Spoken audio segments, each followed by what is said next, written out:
Okay, this afternoon we'll do a bit of continuing on with an aspect of right view, the references to dana, generosity, in the mundane aspects of right view. There is what is given, what is offered, what is sacrificed, that phraseology referring to the quality of dana, generosity, and the importance of that in developing the mind, developing the heart, serving as a basis for our practice. It's also, dana is also one of the parami, the perfections that I've talked about recently, the 10 perfections, dana being the first on that list of the 10 ways to cross over the flood. So I thought I'd start with a bit of a reading from that book by Ajahn Sucitto, Parami, on generosity. One thing that the first 3 perfections indicate, dana, sila, morality, and renunciation, nekkhamma. One thing that the first 3 perfections indicate is that to undo the stress our minds create takes a move to a more selfless, less egocentric mode. With generosity and morality, we take other people's welfare into our awareness. There is the movement to empathy, kindness, and compassion. And yet this doesn't cut off our own welfare. To live with a kind and conscientious heart is good and means we make good friends. So this is for our welfare and others' welfare. It's not self-centered or self-denying. And it leads to the allaying of abuse, greed, and mistrust, a net lessening of suffering and its causes. The first perfection, generosity, is very accessible. Most of us have received gifts, so we know how uplifting it is to receive other people's kindness. It touches us. Then when we reciprocate, we feel good in giving something to someone, and for that particular moment, a benevolent connection is established. It's a simple and fundamental approach to relationship. As a Buddhist, one of the primary things one does when visiting one's teacher, for example, is to make an offering. It can be just a candle, incense, or flowers, but one does this as a gesture of connectedness, of being in touch in a benevolent way. We probably already have a feeling for this way of relating, but only do it occasionally, on birthdays or for Christmas. However, the Buddha's encouragement is to develop it on a daily basis. It lifts the mind out of its isolation and establishes goodwill. With generosity, what one gives is not that significant. Rather, it is the act of giving that's of value. This action opens the heart in a benevolent way and affects another person accordingly. It's a movement into the reality of a shared world. Furthermore, when one cultivates dana, it's important not to think that only material things are the beginning and end of it all. Instead, giving a friendly gesture or a helping hand, offering service, or giving attention are offerings that may in some situations be more important than giving material things. One of the long-term benefits is that through generosity, we begin to establish a happier sense around relationship. Relationship is a basic thing. We have mothers, fathers, children, friends. We are born into relationship experiences. But often our relationships get tarnished by fears, blame, and dislikes, and we imagine we'd feel more comfortable on our own. Of course, the Buddha himself encouraged solitude, but that was in an Indian society where everyone is so tightly connected through village, clan, family, and caste that someone could lose the sense of being an individual. However, in the West, it's exactly the opposite. Your sense of what you belong to ends at the edge of your skin, which is one reason why people in the developed, quote-unquote, countries get to feel so alienated and anxious. We've developed self-view. You're on your own, compete and keep it for yourself. But we've lost a lot of the sense of being part of something meaningful and sacred. Consequently, what the Buddha called right view, which is the foundation of the path out of suffering and stress, gives value to relationship. It encompasses acknowledgement of and gratitude to mother and father and other supportive people, as well as the sense that there are wise beings from whom we can learn. And accordingly, we learn to relate to ourselves in a wise and kindly way, to acknowledge the good we've been born into, the good we've done, and the mistakes that we need to learn from. Right view reminds us that we are not just an isolated point that is only relevant for the moment. We are in a field of present awareness that absorbs and carries the consequences of what we've done in our life or had happen to us. In some way, we have absorbed and are still connected to all events, all actions, and all circumstances in our life. Therefore, all of that has to be purified. However, it's not the case that you have to go through every event and judge who was right and who to forgive. Instead, you sense the overall results that stay with you. Regret, doubt, worry, aversion, and so on. You investigate, open to, and heal those results. This is one of the processes of mind cultivation or meditation. A cleansing and healing of the results of the past through just sustaining awareness of a pain in a wide, kindly, and unhurried way. With such a focus, we're not even trying to fix or understand the past. We try to be with just how it seems now with that single, kind intention. Then, even when one is on one's own, one is abiding in this particular field of awareness that is uplifting and aimed at purity of intention. This is a transpersonal awareness in which the mind leaves its shadows and burdens behind. All the perfections lead to that. In this kind of awareness, your relationship experience is clear. You have no numbness or defensiveness in your heart, and you aren't trying to find a separate place in the universe where you can hide out and not have to be anybody. With transpersonal awareness, even when you are on your own, you can still be in that shared temple of parami. You are not separated from the good actions you have done, and you are not essentially separated from mother, father, or from the sense of being welcome and at home in the world. While you're never really, quote, left in peace and quiet, as long as you have unresolved mind states and attitudes, you're never mixed up with and overwhelmed by them if you have this transpersonal wholeness. To develop dana is a vital intention that goes against the get it for yourself attitude, or she's got more than me, it's not fair, complaint of the competitive materialist world. This model, encouraged throughout Western capitalism, has never been the only ways that societies operate. In fact, I was reading a while ago about a social model that is used on some islands in the Indonesian archipelago, where the aim is to gain as much debt as possible. What happens is this. You get in your canoe with your pig, and you paddle over to another island where you give somebody your pig, and they give you a coconut. They are then indebted to you because your pig was worth more than their coconut. Now they have a bond with you because they are indebted to you. Then they take their pig and swap it for somebody else's pineapple, so that that person is now indebted to them. In this way, they gradually create a whole network of feeling connected, of belonging, and owing something to everybody else. This movement of energy enacted between people, and often between a person and the land, is what constitutes a firm sense of, quote, being in the world, rather than trying to find a place of one's own in the world, which always leads to stress. In the islands system, a really important person is one with such incalculable debts that there is no way they can ever pay them off. They are indebted to a whole village or a whole island, and it is impossible to pay it all off. Such a person is considered to have made so many connections that they are a success.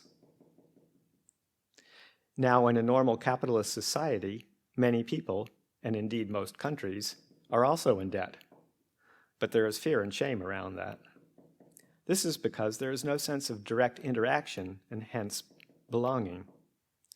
Money is a source of having power over others, rather than a token of belonging. The creditor, often a remote institution, could reclaim and take away your house, which would never happen in the tribal model that I just described. When there is the sense of connection, it supports ethical sensitivity. I wouldn't want to deprive you of shelter. It would be bad for you. It would be a disgrace for me, and it would ruin our friendship. Who wants to live like that? This sense of developing connectedness through value leads to an openness of heart. Then things don't have to be fair and equal because we support and share with each other. This is something I've noticed on alms rounds. I, as an alms mendicant, am not equal in material terms to others. Why should they give me anything when I haven't worked and therefore, quote, earned it? And who do I think I am anyway to be expecting others to feed me? This is the kind of thinking that can go on in my Western mind. When you are wandering for alms in England, many people don't know what Buddhism is. They know you are probably some sort of religious person, but that's about it. Yet, some feel instinctively drawn towards making an offering when you have a shaven head, a modest, peaceful manner, and a bowl. And even thank you for being around so that they can do that.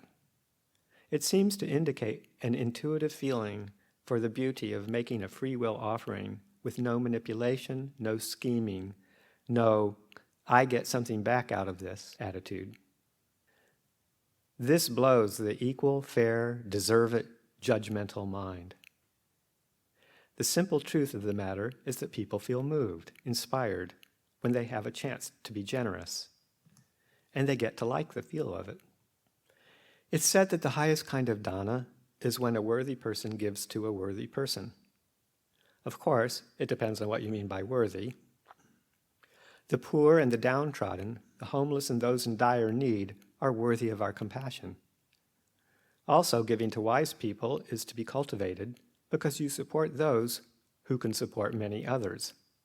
So it's a good investment. And because you establish a connection with that kind of person.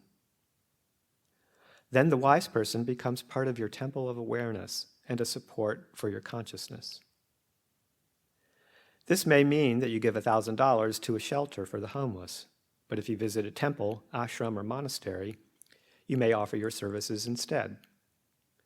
One may need for more financial generosity, but the other may benefit from more generous actions. Generosity of service is more the norm in the renunciate life, where one has few material resources to share. Instead, one shares the Dhamma, a gift that is called the greatest gift, because this teaching encourages all of us to be generous, moral, and wise. Also, monks and nuns will serve their teachers in many mundane and practical ways, even as the teacher shares his or her wise attention with them. Fundamentally, service keeps people connected to right view and to each other. It's not about getting a job done.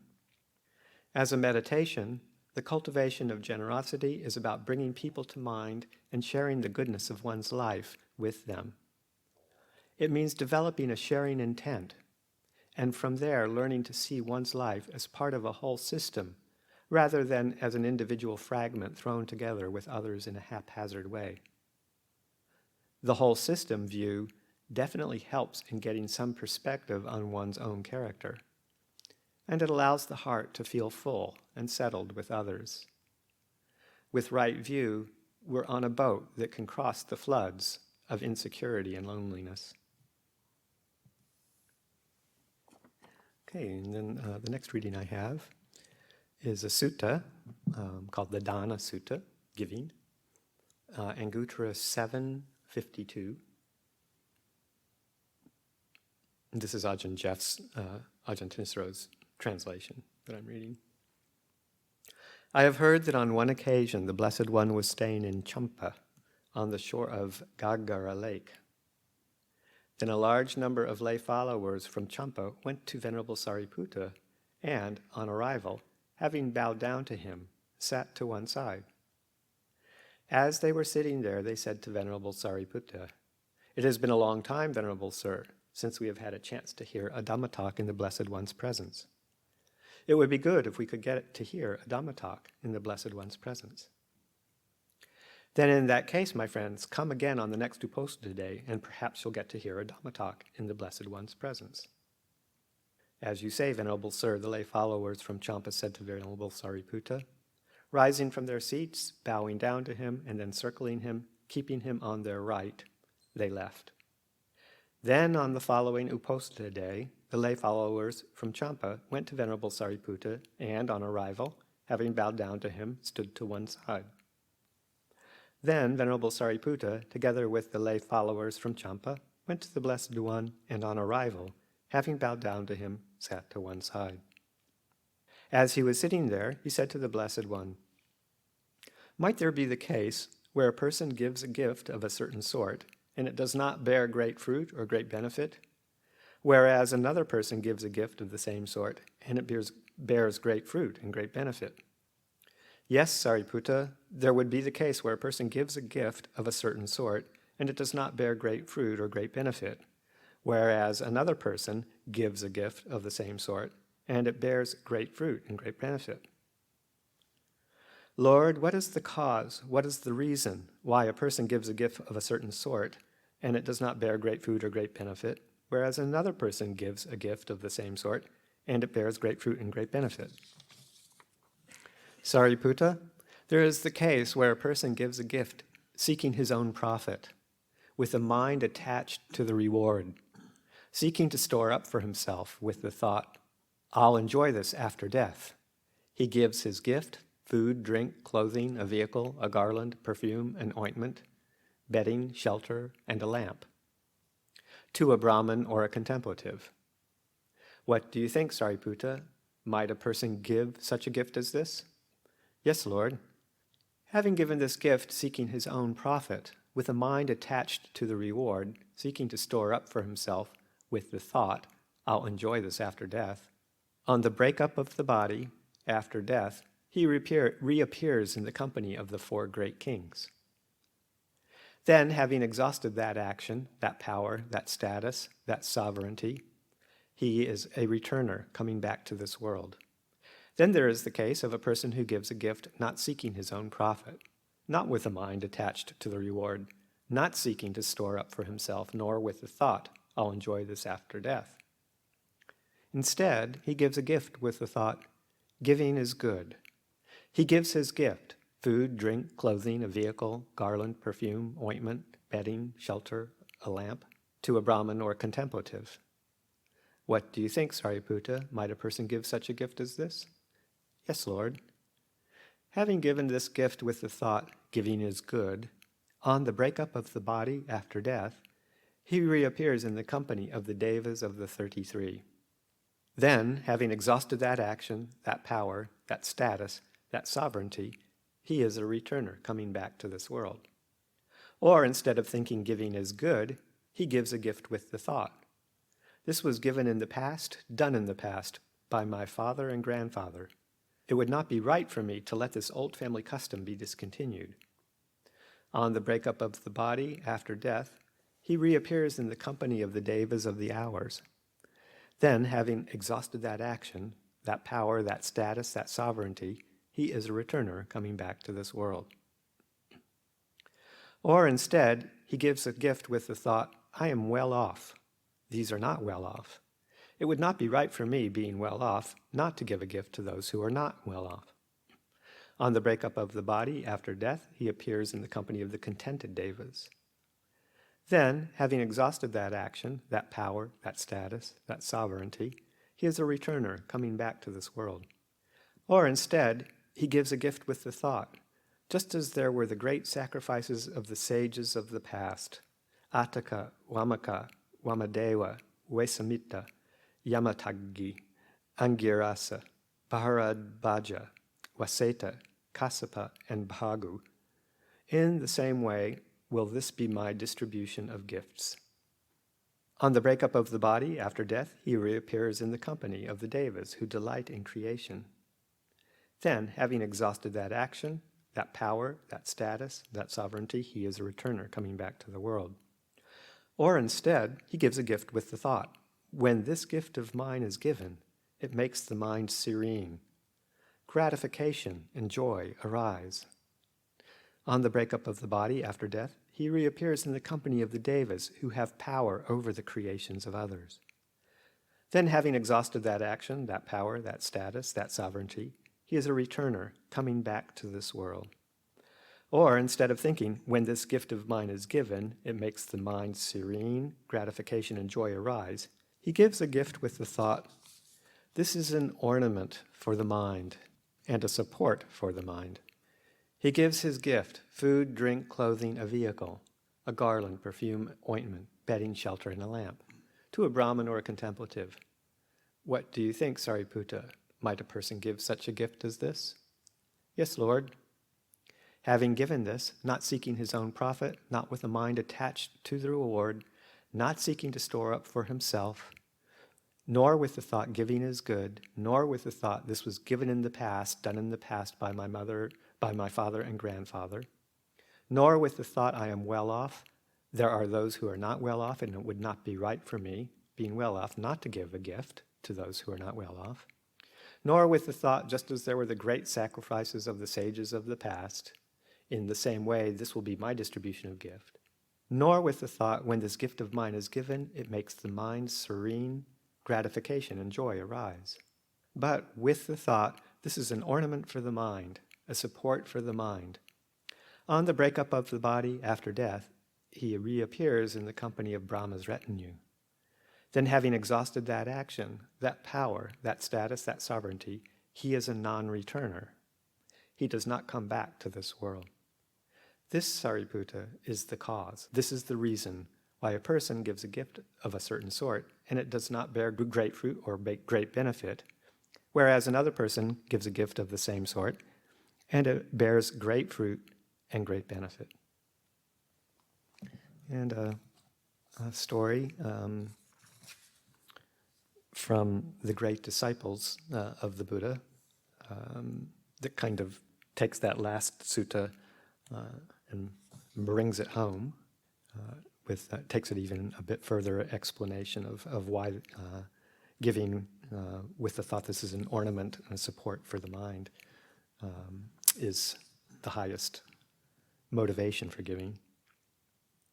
So this is from the chapter on great women disciples of the Buddha in the section, and it's from the Vinaya, dealing with Visakha, one of the foremost lay supporters of the Buddha. Once when the Blessed One and his monks were guests of Visakha, she requested him to grant her 8 boons. He replied that the Perfect One had gone beyond the fulfilling of boons. She said that she did not wish for something blameworthy, but for allowable things. The Blessed One let her mention her wishes. She requested to give gifts to the order in 8 ways. 1, robes for the rains.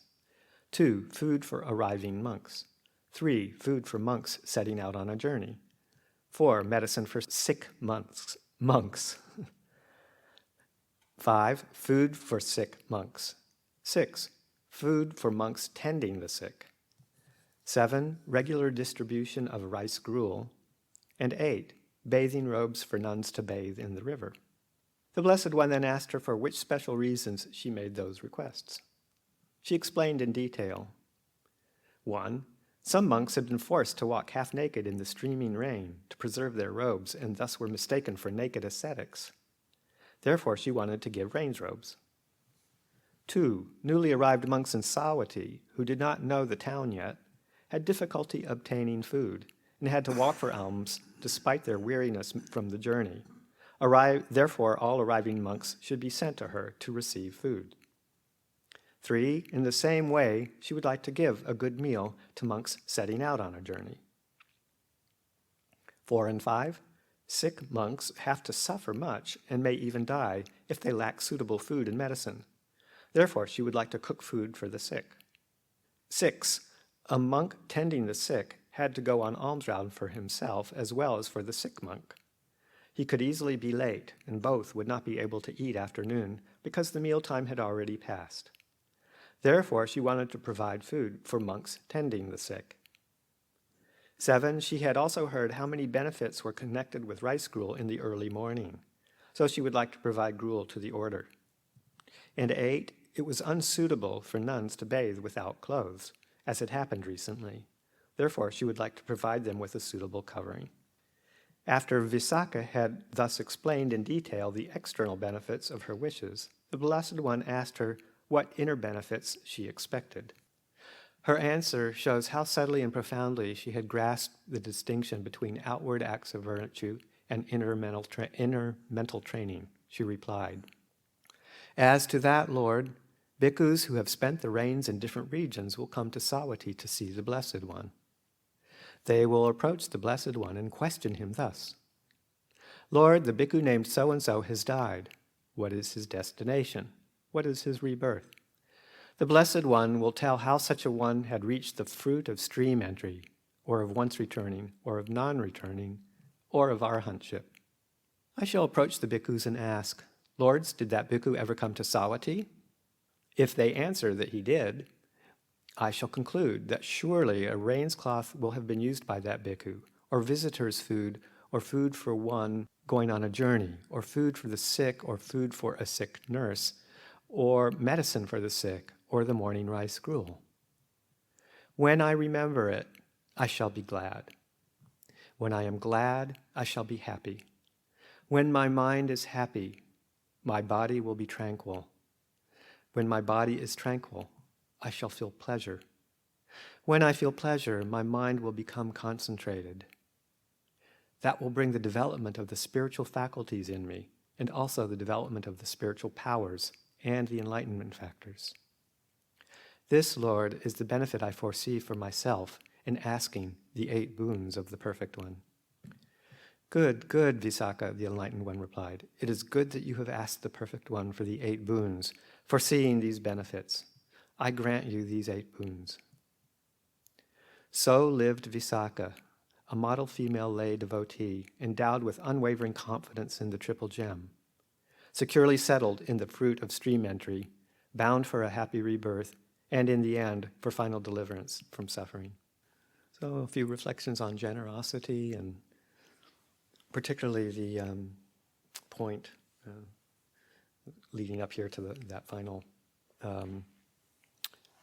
reading that just shows the importance of regarding the benefits of generosity as extending far beyond just merit making for a good return right here in this lifetime or in the next lifetime, but as this ornament for the mind. You do it because it leads to that sequence of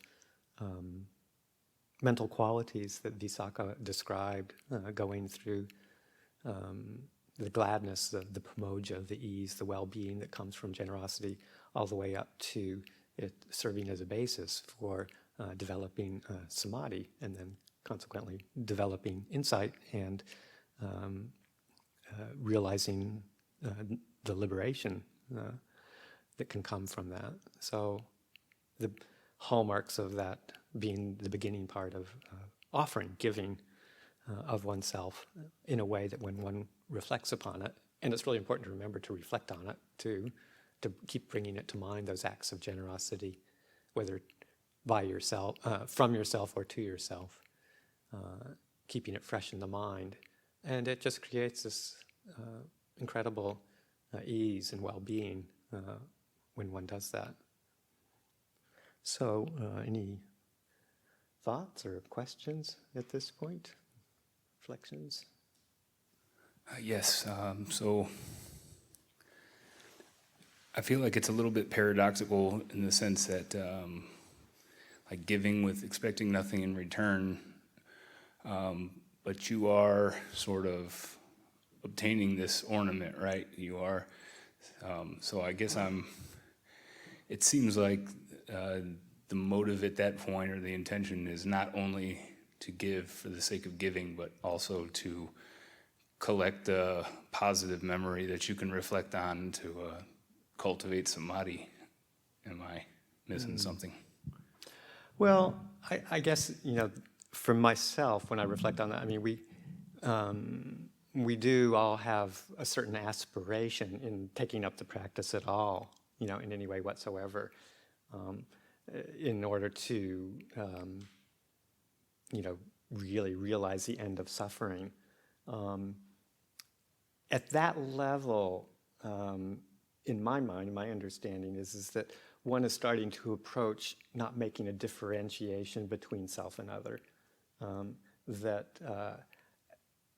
when one is making an aspiration and acting on it of the sort to, the ornament of the mind, I'm not sure how what the Pali is and how that might be otherwise translated, but it's a way of helping to purify the mind of any kind of defilement that obstructs it from seeing clearly the truth. It's setting a stage, and at that level, one should be starting to realize that it's not just for one's own benefit, but it's for the benefit of all beings. Because if one is able to liberate oneself from the underlying defilements of any kind, and particularly of maybe the slightly lesser motivations for giving, for something in return, or because it's a family tradition, or things like that, that it starts to approach. There's not a solid me that's actually,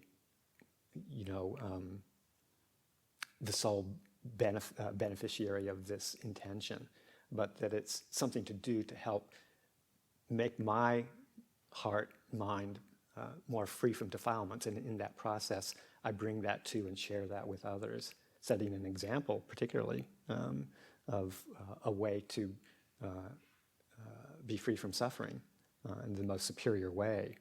So it's done with that kind of intention, that realization that it isn't just all about me. Any other thoughts on that, Mungpa or Ajahn Yanko? I guess you could interpret the ornament to the mind in many different ways. Like one, you could just say, like, with the thought, giving creates an ornamentation or creates beauty.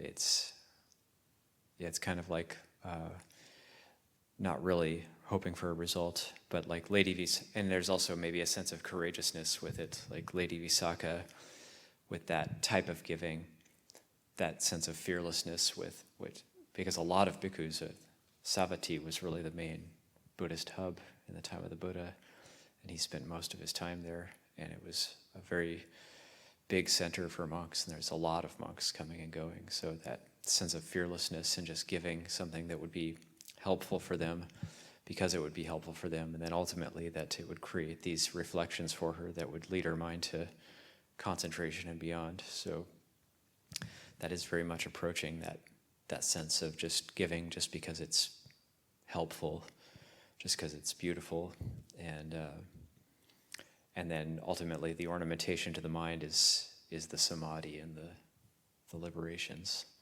So you could interpret it, I think, in different ways, perhaps.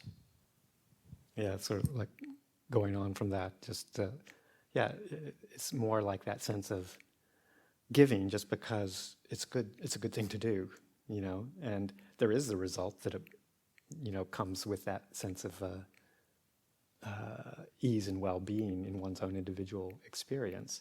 But the motivation is you just do it because it's the right thing to do, and it brings it, it brings the occasion for incomparable goodness to arise in the world, as the chanting goes.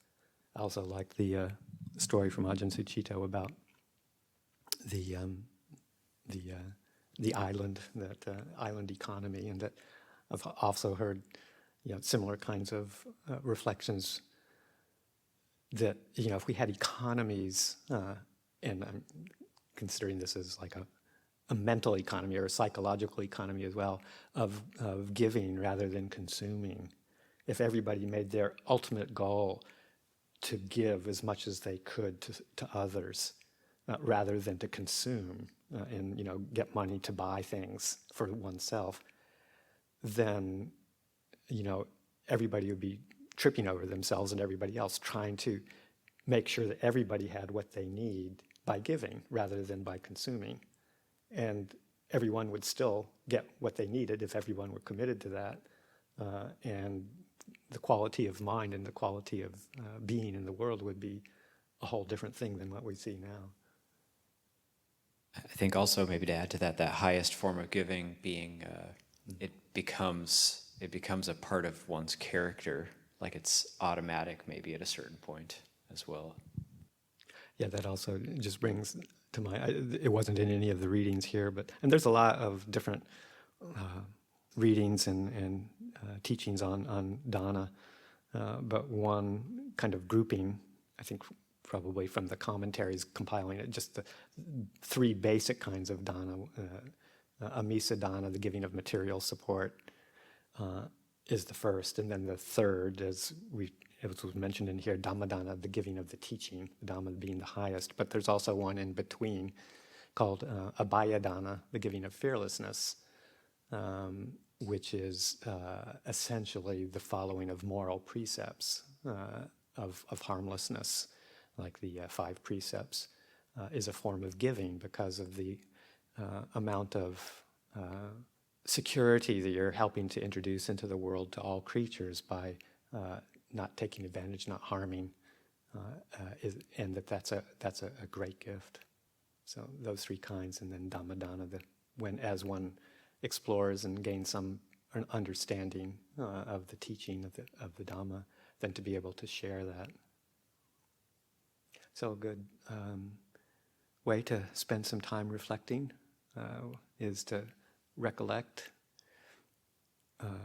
acts of generosity in any form that they come to your mind. They can be things, acts of generosity that you have given, that you have performed, even in small ways, offering of a kind word, a gentle gesture, some time with somebody, material dana, support in a material way to those in need, just reflecting on that and allowing that to help settle and clear the mind at the beginning of a meditation period.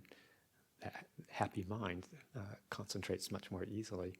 Or to reflect on the act of generosity somebody has given to you, some kind gesture that you have received as well as the ones that you have given. So just really bringing those to mind can cut a lot of habitual discursive rambling and help settle the mind much more quickly. Okay, so if there are no more questions, we'll leave it for the reading today. And tomorrow we'll pick up some more grounding meditations and do some contemplations of body to help us get settled into our bodies even more.